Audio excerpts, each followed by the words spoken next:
السلام علیکم ناظرین، امید ہے آپ سب خیریت سے ہوں گے۔ آئیے آج ہم عبدالحبیب اتاری کا بہت پیارا خوبصورت سا ایک بیان سنتے ہیں جس کا موضوع ہے قرآنی واقعہ۔ اس سے پہلے اگر آپ ہمارے چینل پر نئے ہیں تو ہمارے چینل کو سبسکرائب کیجئے، بیل آئیکن کو بھی دبا دیجئے جس سے ہر آنے والی نئی ویڈیو آپ تک پہنچتی رہے۔ چلیے شروع کرتے ہیں۔ قرآن ہے میرا رہنما، قرآن شفا ہے، نور ہے قرآن، جلا دل کی میرا قرآن، رضا رب کی میرا قرآن، قرآن قرآن۔ الحمدللہ رب العالمین والصلاة والسلام علی سید المرسلین، اما بعد فاعوذ باللہ من الشیطان الرجیم، بسم اللہ الرحمن الرحیم۔ میٹھے میٹھے اسلامی بھائیوں اور مدنی چینل کے ناظرین، سلسلہ ہے ایک قصہ ہے قرآن سے۔ قرآن ہے میرا رہنما، قرآن شفا ہے، نور ہے قرآن، جلا دل کی میرا قرآن، رضا رب کی میرا قرآن، قرآن قرآن۔ اس سلسلے میں ہم ایک بڑا ہی خوبصورت اور ایک بڑا ہی پیارا قصہ سنتے ہیں، اور کیوں نہ پیارا ہو، کیونکہ یہ قصہ ہے قرآن سے۔ آئیے توجہ کے ساتھ اس قرآنی واقعے کو سنیے اور اپنے دل میں نور قرآن کی شمع کو روشن کیجیے۔ ہم نے مسجدوں میں محرابیں تو بہت ساری دیکھی ہوں گی، مگر آج ایک بڑی ہی عجیب و غریب، ایک بڑی ہی تاریخی محراب کا ذکر کرنا ہے، اور اس محراب کا ذکر ہے قرآن مجید، اور وہ محراب ہے محراب مریم۔ میرا رہنما قرآن۔ حضرت عیسیٰ علیہ السلام کی والدہ ماجدہ حضرت مریم رضی اللہ تعالی عنہا کے والد کا نام عمران اور والدہ کا نام حنا تھا۔ جب بی بی مریم اپنی ماں کے شکم میں تھی، اس وقت ان کی ماں نے یہ منت مان لی تھی کہ جو بچہ پیدا ہوگا میں اس کو بیت المقدس کی خدمت کے لیے آزاد کر دوں گی۔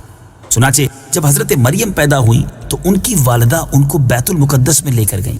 اس وقت بیت المقدس کے تمام عالموں اور عابدوں کے امام حضرت زکریہ علیہ السلام تھے، جو حضرت مریم کے خالو تھے۔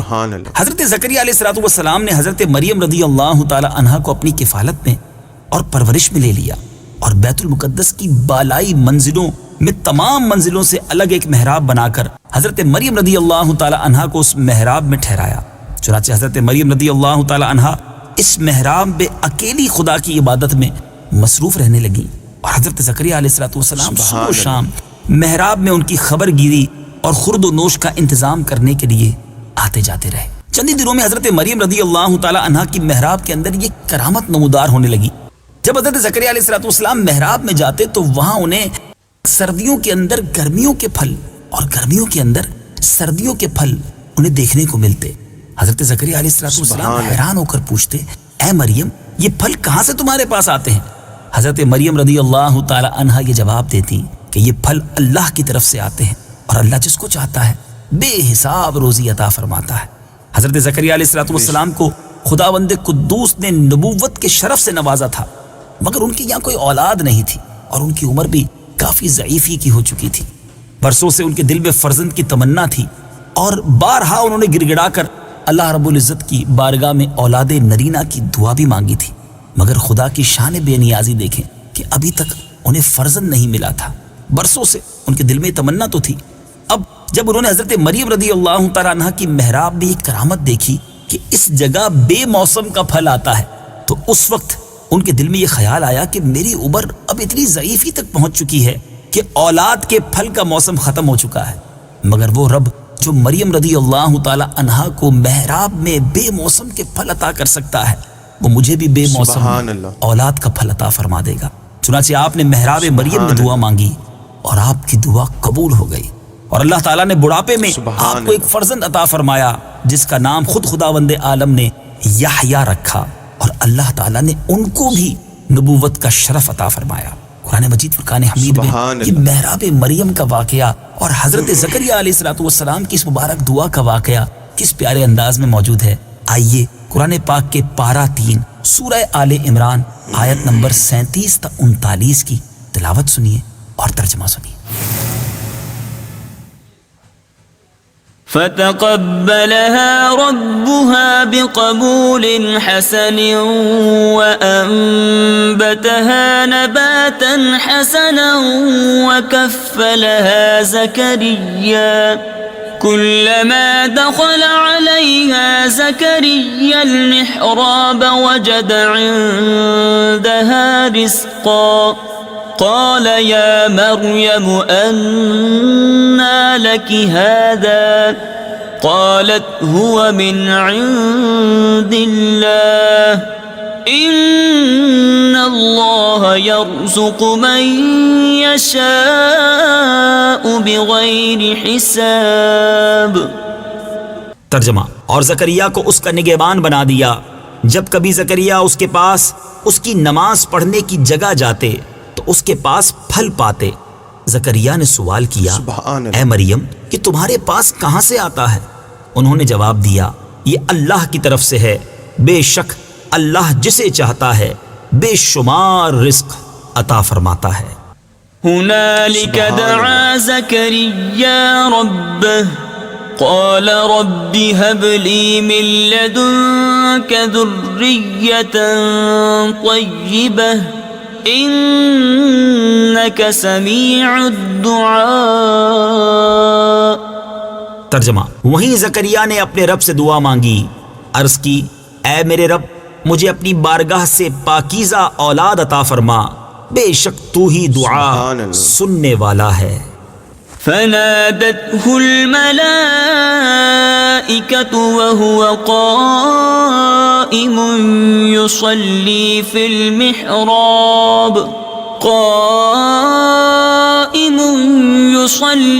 في المحراب أن الله يبشرك بيحيى مصدقا بكلمة من الله وسيدا وحصورا ونبيا من الصالحين۔ ترجمہ، تو فرشتوں نے اسے پکار کر کہا جبکہ وہ اپنی نماز کی جگہ کھڑے نماز پڑھ رہے تھے کہ بے شک اللہ آپ کو یحییٰ کی خوشخبری دیتا ہے جو اللہ کی طرف کے ایک کلمے کی تصدیق کرے گا، اور وہ سردار ہوگا اور ہمیشہ عورتوں سے بچنے والا اور صالحین میں سے ایک نبی ہوگا۔ میٹھے میٹھے اسلامی بھائیوں اور مدنی چینل کے ناظرین، آپ نے یہ واقعہ سنا، آپ نے یہ خوبصورت محراب کے بارے میں بات سنی، اس سے ہمیں کیا کچھ سیکھنے کو مل رہا ہے؟ آئیے کچھ مدنی پھول قرآن پاک کے اس واقعے سے آپ کی طرف بڑھاتا ہوں، آپ بھی اپنے دل کے مدنی گلدستے میں سجاتے جائیے۔ واقعہ مذکورہ سے معلوم ہوا کہ حضرت مریم رضی اللہ تعالی عنہا صاحب کرامت اور مرتبہ ولایت پر فائز ہیں، کیونکہ خدا کی طرف سے ان کی محراب میں پھل آتے تھے، اور وہ بھی جاڑوں کے پھل گرمی میں، یعنی سردیوں کے پھل گرمی میں اور گرمی کے پھل سردیوں میں۔ یہ ان کی بہت ہی عظیم الشان اور واضح کرامت ہے، اور جو ان کی ولایت کی زبردست دلیل ہے۔ میٹھے میٹھے اسلامی بھائیوں، اس واقعے سے یہ بھی تو ثابت ہوا کہ اللہ والے یا اللہ والیاں جس جگہ عبادت کریں وہ جگہ اس قدر مقدس ہو جاتی ہے کہ وہاں رحمت خداوندی کا نزول ہوتا ہے، اور وہاں پہ دعائیں مقبول ہوا کرتی ہیں، جیسا کہ حضرت زکریا علیہ السلام کی دعا محراب مریم میں مقبول ہوئی، حالانکہ وہ اس سے پہلے بیت المقدس میں بارہا یہ دعا مانگ چکے تھے، مگر ان کی مراد پوری نہ ہوئی۔ اور ایک اور بڑی خوبصورت بات سیکھنے کو مل رہی ہے کہ جہاں اللہ کے مقبول بندے اور مقبول بندیاں چند دن بیٹھ کر عبادت کریں، جب ان جگہوں پر دعائیں قبول ہوتی ہیں تو ان مقبولان بارگاہ الہی کی قبروں کے پاس، جہاں ان بزرگوں کا پورا جسم برسہ برس تک رہا، وہاں بھی ضرور دعائیں قبول ہوں گی۔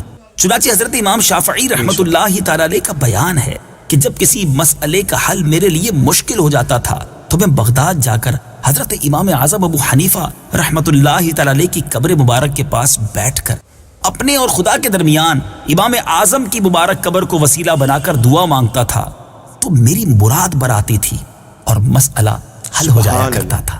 کروڑوں شافیوں کے امام کا آپ نے عقیدہ اور انداز دیکھا۔ قرآن پاک ہمیں بہت کچھ سکھاتا ہے۔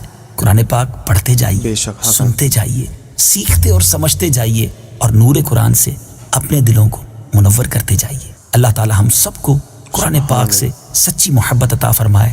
مدنی چینل دیکھتے رہیے، آمین ثم انشاءاللہ بہت کچھ سیکھنے کو اور سمجھنے کا موقع ملے گا۔ صلو علی الحبیب صلی اللہ تعالی علی محمد صلی اللہ علیہ وسلم۔ قرآن ماشاء اللہ، سبحان اللہ، کیا بہترین واقعہ عبدالحبیب اتاری نے بتایا ہے۔ ماشاء اللہ، اللہ عز و جل کی بارگاہ میں دعا ہے کہ ہمیں سچا پکا عاشق رسول بنائے، قرآن پاک کی تلاوت کرنے والا بنائے، اسے سمجھنے والا بنائے اور عاشق رسول بنائے، غوث و خواجہ کا چاہنے والا، اولیاء کرام کی محبت رکھنے والا بنائے۔ اور اللہ عز و جل کی بارگاہ میں دعا ہے کہ سرکار صلی اللہ تعالیٰ علیہ وسلم کے صدقے طفیل عبدالحبیب اتاری کے علم میں، عمل میں، عمر میں خیر و برکت عطا فرمائے۔ امید ہے آپ کو ویڈیو اچھی لگی ہوں گی۔ اس طرح کی اس ویڈیو دیکھنے کے لیے ہمارے چینل نیچرل سینری ولاگ کو سبسکرائب کیجیے۔ ملتے ہیں انشاءاللہ عز و جل نیکسٹ ویڈیو میں۔